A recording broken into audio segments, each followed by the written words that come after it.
আসসালামু আলাইকুম সুপ্রিয় দর্শক শ্রোতা। আমরা আবারও আরো একটি নতুন ভিডিও নিয়ে আপনাদের সামনে উপস্থিত হয়েছি।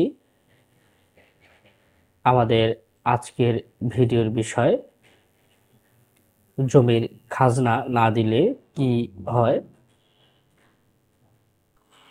তাহলে চলুন আমাদের আজকের মূল আলোচনা শুরু করা যাক। খাজনা হচ্ছে সরকারের জমির কর পরিশোধ করার একটি প্রক্রিয়া। আপনি যদি নিয়মিত খাজনা না দেন তাহলে কি হতে পারে? নামজারি হবে না।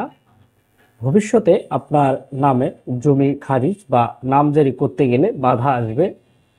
2, দলিল রেজিস্ট্রি আটকে যাবে। নতুন করে বিক্রি বা হস্তান্তরের সময় সমস্যায় পড়বেন। সরকার জমিকে খাস খতিয়ানে নিতে পারে। দীর্ঘদিন খাজনা না দিলে আপনার জমি বাজেয়াপ্ত হতে পারে। জালিয়াতির সুযোগ তৈরি করা, দখল, দলিল বা অন্য কেউ নিজের দাবি করতে পারে। আপনি দুর্বল হবেন।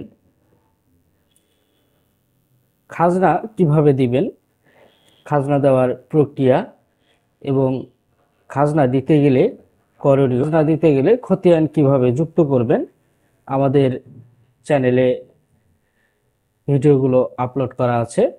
আপনারা চাইলে সেগুলো দেখে আসতে পারেন। ধন্যবাদ সবাইকে আমাদের আজকের এই ভিডিওটি দেখার জন্য। আমাদের ভিডিও ভালো লাগলে লাইক, কমেন্ট, শেয়ার করে সবাইকে জমি সংক্রান্ত বিষয়ে জানার জন্য সহযোগিতা করুন। আসসালামু আলাইকুম।